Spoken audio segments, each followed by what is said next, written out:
Hello दोस्तों, मेरा नाम परमजीत और आपका रीड टुगेदर रीड चैनल पे स्वागत करता हूँ।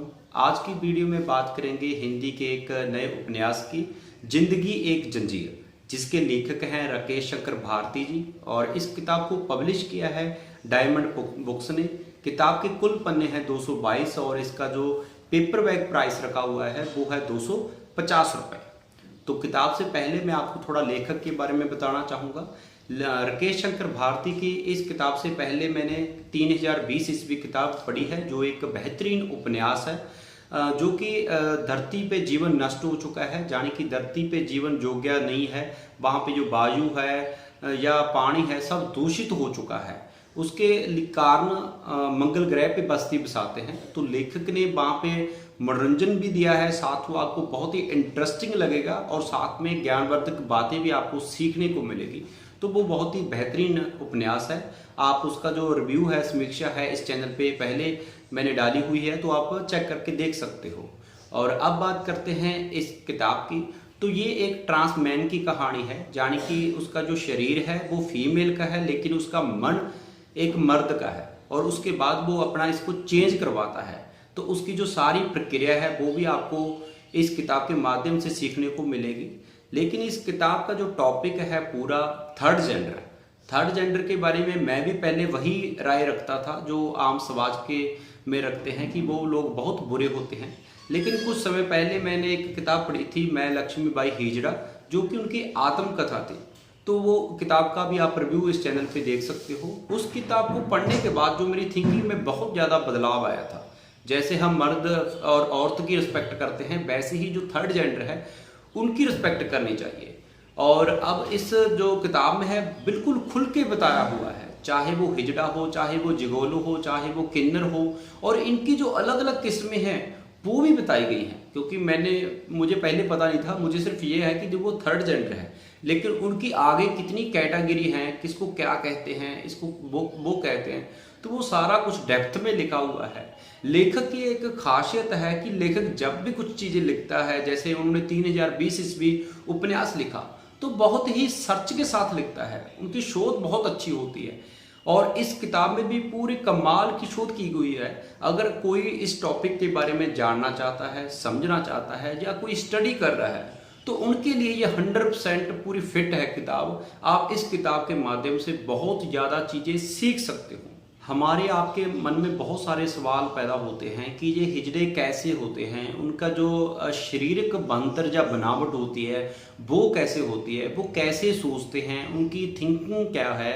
तो ये सारे सवालों का जवाब आपको इस किताब में मिलेगा, इस उपन्यास में मिलेगा, और बहुत ही एक्सप्लेन के साथ किया हुआ है। तो इस किताब की अगर मैं एक कमी बताना चाहूँगा, तो ये कमी इस किताब की यही है कि ये आपको उपन्यास थोड़ा कम लगेगा, यानी कि लेखक ने इसमें कहानी कम डाली है, इसमें फिलॉसफी ज़्यादा डाली है। अगर आप उन सवालों के जवाब चाहते हो, या कोई ऐसा भी हो सकता है कि मेरी वीडियो देख रहा है और उनको लगता है कि मैं औरत नहीं मर्द हूँ, या मैं मर्द नहीं तो औरत हूँ, तो उनके लिए ये किताब बिल्कुल फिट है। अगर आप थर्ड जेंडर का जो दर्द महसूस करना चाहते हो तो भी आपके लिए ये किताब है। लेकिन अगर ये किताब आप सिर्फ उपन्यास के लिए पढ़ रहे हो कि उपन्यास अच्छा होगा, स्टोरी अच्छी होगी, तो वहाँ पे ये उपन्यास आपको निराश करता है। लेकिन अगर आप इस टॉपिक पे स्टडी करना चाहते हो तो ये 10 किताबों के बराबर है, क्योंकि आपको एक एक सवाल का जवाब विद एक्सप्लेन मिलेगा। और इस किताब में थोड़ी सी अगर और कमी की बात करूं, तो इसमें लेखक बार बार उसने विस्की पी, उसने चाय की घूंट पी, वो उसने दरवाज़ा खोला, वो आया, क्योंकि जो एक एनवायरनमेंट है वो इसमें कम है। जहाँ पे हम जैसे फिल्म में देखते हैं ना कि लोकेशंस कम है, जहाँ पे एक कमरे में मुनारिका की जगह है वहाँ पे ज़्यादा डायलॉग है, और जो 4-5 कैरेक्टर हैं उनमें ही मुख्य डायलॉग हैं। बार बार वो मिलते रहते हैं, बार बार वही बातें, वही दुख पीड़ा, बार बार वही चीज़ें चलती रहती हैं। तो कहीं ना कहीं वो चीज़ें उपन्यास के तौर पे खटकती हैं, लेकिन नॉलेज के तौर पे आपको पूरी एक्सप्लेन मिलती है। वही चीज़ उस चीज़ में प्लस पॉइंट हो जाता है जब आप शोध के लिए पढ़ते हो, जब आप सीखने के लिए पढ़ते हो, जब आप मनोरंजन के लिए पढ़ते हो, या उपन्यास की एक अच्छी स्टोरी होगी उस चीज़ के लिए पढ़ते हो तो वो निराश करती है। और दूसरी तरफ सीखने के लिए वही चीज़ आपको काम में आती है, क्योंकि वहाँ पे लेखक ने कोई कमी नहीं छोड़ी। लेखक ने ये नहीं सोचा कि ये इस कैरेक्टर के डायलॉग ज़्यादा हो रहे हैं या ये बात रिपीट हो रही है। वो जो पूरी बात है, जितनी भी उनको जानकारी थी, उसने पूरी की पूरी अपने पात्रों के माध्यम से कहलाई है। कई बार ऐसा भी लगता है कि वहां पे लेखक खुद बोल रहा है, पात्र नहीं बोल रहा, लेखक खुद बोल रहा है। और लास्ट में जो एक ट्रांस मैन होता है, जो पूरी सर्जरी होती है, जैसे लिंग परिवर्तित किया जाता है इसमें, जिसकी कहानी है कि वो औरत से पूरा मर्द बन जाता है, उसकी जो पूरी प्रक्रिया है A to Z, कैसे टेस्ट होते हैं, कैसा प्रोसेस होता है, कहाँ से चर्बी ली जाती है, वो सारी जानकारी लेखक ने दी है। तो इस पॉइंट पे अगर बात करें तो ये किताब कमाल की किताब है। आपको बहुत कुछ सीखने को, समझने को मिलेगा, बहुत कुछ। वैसे भी मुझे थर्ड जेंडर के साथ बहुत ही हमदर्दी है, क्योंकि उनके साथ समाज है जो बहुत ही बदसलूकी करता है, बहुत ही बुरा बर्ताव करता है उनके साथ, जो होना नहीं चाहिए। वैसे भी मेरा मानना है कि जिसमें कि अगर उसका कसूर ही नहीं है, कोई पर्सनली उसका कोई कसूर ही नहीं है, क्योंकि वो जैसा बना है वो कुदरती तौर पे बना हुआ है। उसने खुद का चूज नहीं किया कि मेरी बॉडी ऐसी होनी चाहिए, मेरा मन ऐसा होना चाहिए। अगर कोई उसका खुद का कसूर हो तो उसके लिए हम उनके साथ बोल सकते हैं कि आपने ऐसा क्यों चूज किया। लेकिन उसकी बॉडी पर, जैसे हमारा है, हमारा नाक कोई टेढ़ा है, कान कोई बड़ा छोटा है, या रंग काला सफेद है, तो इसमें हमारा क्या कसूर होता है? हम लेकिन बोलते हैं कि आप ऐसे लगते हो, आप बदसूरत लगते हो। इसी तरीके से हम थर्ड जेंडर को बोलते हैं कि आप में ये कमी है, आप बच्चा पैदा नहीं कर सकते, आप सेक्स नहीं कर सकते। तो कितना कुछ उनके बारे में बोलते हैं जिनका कोई कसूर ही नहीं होता उनका कोई। उन्होंने पर्सनली उस चीज को चूज नहीं किया होता, उसने पर्सनली उस चीज को खुद को बनाया नहीं होता, लेकिन उसको दोष दिया जाता है। तो मुझे लगता है कि ऐसा नहीं होना चाहिए। ओनली थर्ड जेंडर के साथ नहीं, किसी के साथ भी ऐसा नहीं होना चाहिए जिसमें उसका कोई कसूर ही ना हो, लेकिन हम ऐसा करते हैं। लेकिन जब ये किताब पढ़ोगे या और चीज़ें उनके बारे में जानोगे तो आपको सभी को हमदर्दी होगी। और हमदर्दी से ज़्यादा ज़रूरी है उनको काम दो, उनको रिस्पेक्ट दो। मुझे भी बहुत बुरा लगता है कि बस में कुछ आते हैं थर्ड जेंडर, तालियां बजाते हैं, पैसे निकाल पैसे निकाल।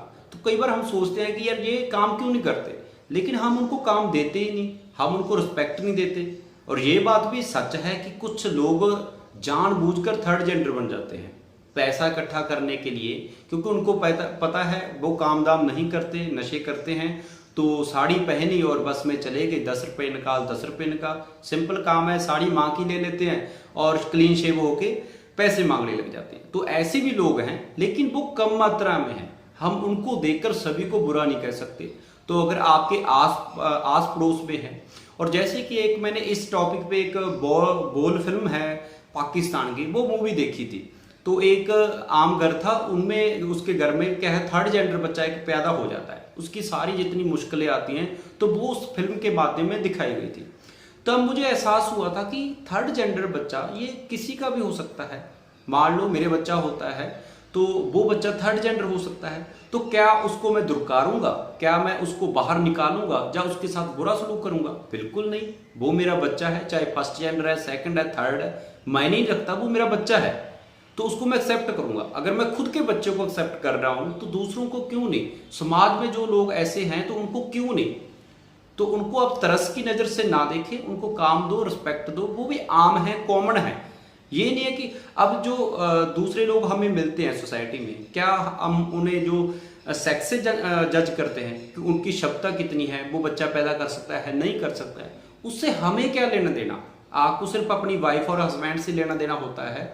लेकिन हम सारी दुनिया का ही ठेका ले लेते हैं। जिसको बच्चा नहीं पैदा होता उसको बांझ बांझ कहते रहते हैं कि आपको बच्चा पैदा नहीं होता। भाई आपने क्या करना है?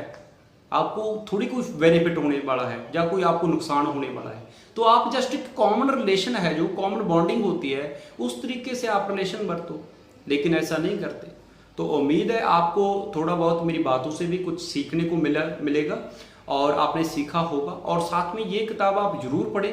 तो अगर आप इस किताब को मंगवाना चाहते हैं तो आप मेरे से कमेंट बॉक्स में एड्रेस वगैरह ले सकते हैं, तो आपको मैं हेल्प कर सकता हूँ। अगर इससे पहले जो लेखक की 3020 किताब आई थी वो भी पढ़ना चाहते हो तो कमेंट बॉक्स में बता सकते हो, आप अपना एड्रेस दे सकते हो, तो मैं आपकी कुछ हेल्प कर सकता हूँ। मिलते हैं किसी और वीडियो में, तब तक के लिए जिंदगी जिंदाबाद।